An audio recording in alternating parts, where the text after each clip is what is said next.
see the HUD. We're flying further. We're now flying further than 600 meters.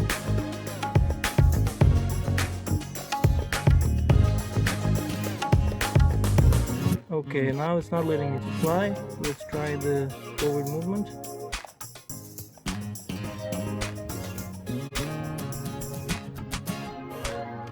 No, it's not letting me to fly. So we are stuck at 4,000 meters and we lost again the signal. So yeah, the drone is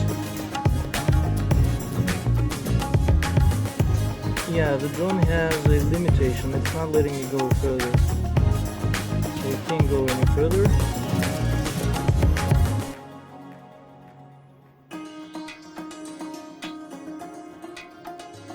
$4,200 and going back. Nothing's happening. No, it's just not letting me go.